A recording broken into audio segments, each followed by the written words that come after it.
Il fut un temps où de la viande tombait littéralement du ciel dans le Kentucky. En 1876, les habitants d'Olympia Springs vaquaient à leurs occupations quotidiennes, quand soudain, de la viande a commencé à tomber du ciel par temps clair. Elle a recouvert une zone représentant près d'un demi-hectare. Les habitants se sont rassemblés pour assister à l'événement.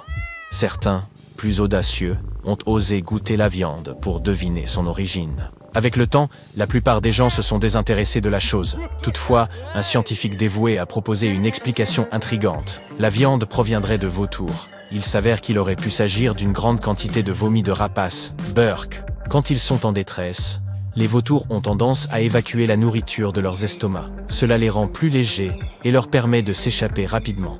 L'état de la viande en décomposition combiné à cette théorie pourrait expliquer le mystérieux événement. Et ce n'est pas la seule chose étrange qui soit jamais tombée du ciel. Les pluies d'origine animale sont une réalité, et il peut pleuvoir des poissons ou même des grenouilles. En 1994, une substance semblable à de la gelée s'est abattue sur le sol d'Oakville. La gelée des étoiles était une étrange substance visqueuse. Elle a causé chez presque tous les habitants des symptômes similaires à ceux de la grippe. Des experts ont analysé la substance et ont découvert qu'elle contenait des globules blancs humains et 2 types de bactéries. L'une d'elles pouvait être trouvée dans le système digestif humain. L'origine de la substance et son lien avec ces symptômes grippaux demeurent inconnus. Contrairement à la croyance populaire, attribuant son origine aux cieux, la gelée stellaire peut avoir diverses sources. Elle pourrait provenir des oviducts des grenouilles ou se former par l'agrégation de créatures aquatiques visqueuses. Certains types de champignons, en particulier lorsqu'ils sont en état de décomposition, peuvent prendre une consistance semblable à de la gelée. Et même les moisissures peuvent présenter des caractéristiques similaires. Maintenant, imaginez avoir peur des araignées, et puis assister à ceci. Dans l'est du Brésil, il y a eu un cas d'araignée tombant du ciel. À vrai dire, les pluies d'araignées ne sont pas aussi insolites que vous pourriez le penser. Cela s'est produit dans des régions comme la Floride, l'Argentine et d'autres parties du globe. Il s'avère qu'il existe une espèce d'araignée, l'Anelosimus eximius, qui vit et chasse avec ses congénères. Elle tisse une grande toile entre les buissons et les arbres pour attraper plus d'insectes. Mais un vent violent peut déchirer la toile et emporter les araignées dans les airs, donnant l'impression que les araignées tombent comme de la pluie. Le prochain article sur notre liste des choses bizarres qui tombent du ciel sont des balles de golf. Un jour, en septembre 1969, des golfeurs de Floride ont connu ce phénomène. Soudainement, des tonnes de balles de golf ont commencé à pleuvoir du ciel juste sur le terrain de golf. Des météorologues ont avancé qu'une tornade était passée près de la côte et avait aspiré l'eau d'un étang près du parcours de golf. La tornade aurait également attrapé un tas de balles en cours de route. Et lorsqu'elle s'est calmée, toutes ces balles sont retombées. Un autre cas intéressant s'est produit dans le nord-ouest de la côte pacifique des États-Unis. Cette pluie laiteuse a été apportée par une tempête de poussière sur un lac riche en sel de l'Oregon. Au début, les scientifiques pensaient que c'était dû à l'érosion éolienne des régions brûlées, mais cela ne correspondait pas à la direction du vent. Un autre indice était la composition de l'eau. Elle était similaire à celle d'un lac asséché. Ensuite, on a imaginé que cela pourrait provenir du lac Summer en Oregon. C'est un lac peu profond qui s'assèche pendant la saison chaude. Une tempête avec des vents violents avait frappé le lac la veille de cette fameuse pluie, soulevant peut-être de la poussière dans les airs. La pluie laiteuse a laissé un résidu blanc sur les voitures et les fenêtres à travers 15 villes différentes. La pluie sanglante ou pluie rouge peut sembler être l'intrigue d'un film d'horreur, mais elle est bien réelle. Cette pluie, qui ressemble à du sang, confond les gens depuis l'époque de l'Iliade. À l'époque, on pensait que c'était du vrai sang qui tombait du ciel, et c'était évidemment perçu comme un mauvais présage. Mais la science est intervenue pour éclaircir tout cela. Cette pluie est généralement causée par des choses assez inoffensives, comme de la poussière ocre ou des minuscules microorganismes flottants dans l'eau. Parfois, c'est l'œuvre de certains algus microscopicus. La neige pastèque pourrait sembler tentante, mais ce n'est pas une collation. Même en petite quantité, elle pourrait entraîner des problèmes de santé désagréables. L'algue Chlamydomonas nivalis colore réellement cette neige en rose. Contrairement aux algues habituelles qui préfèrent les étangs, celle-ci prospère dans la neige.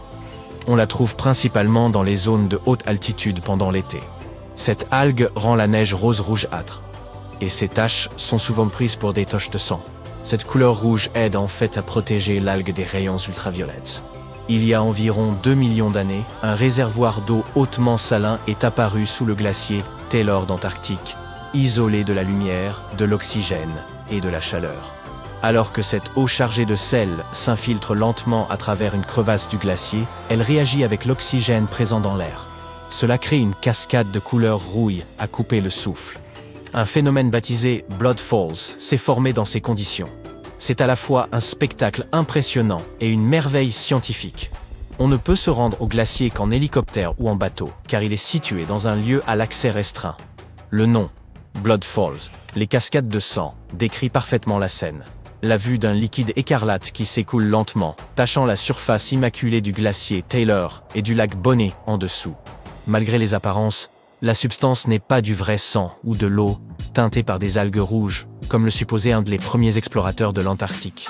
Cette teinte ocre frappante émane d'un lac sous-glaciaire incroyablement salé, qui s'est trouvé isolé sous le glacier pendant des millénaires. En parlant de lacs et de plans d'eau, il existe un endroit insolite, appelé le Lake Hillier, en Australie occidentale. Il fait partie d'un groupe de lacs dont la couleur rose chewing-gum est frappante. Ce lac se trouve au bord de l'île du Milieu. Il est bordé d'une mince bande de sable et d'une magnifique forêt de niaolis et d'eucalyptus. La teinte rose unique de ce lac est assez mystérieuse. Les scientifiques ne sont pas certains de l'origine de cette couleur. Certains pensent qu'elle pourrait être due à des algues microscopiques contenant un pigment rouge-orange ou à un autre type de micro-organisme. Une autre possibilité serait une forte concentration de crevettes roses. Les touristes apprécient souvent la vue à couper le souffle du lac Hillier depuis un hélicoptère ou un avion. Mais si vous vous y rendez, il présente une intéressante caractéristique. Le lac a beau être très salé, il n'est pas vraiment nocif. Vous pouvez donc y nager si vous le souhaitez. En raison de sa haute teneur en sel, vous y flotterez facilement, comme un bouchon dans l'eau. Égayons encore un peu l'ambiance. Le Parélie, avec son nom compliqué, est un spectacle rare et fascinant. Pour en être témoin, vous avez besoin d'un peu de chance et des bonnes conditions. Plus précisément, le soleil doit se trouver à un angle de 22 degrés. Le ciel devrait aussi présenter des nuages de type cirrus ou cirrostratus, lesquels contiennent des cristaux de glace.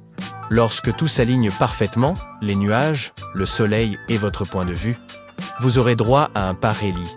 Il est également connu sous le nom de faux soleil. Ce phénomène crée un effet impressionnant où l'astre solaire semble être entouré par un halo géant de lumière. Vous verrez 2 soleils supplémentaires au bord de ce halo. Ces soleils supplémentaires, semblant parfois plus petits que le vrai et peuvent avoir des pointes ou des couronnes qui en émanent.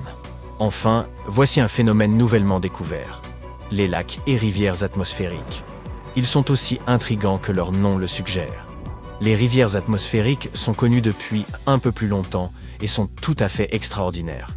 Celles-ci peuvent s'étirer jusqu'à 1600 km de long pour 600 km de large.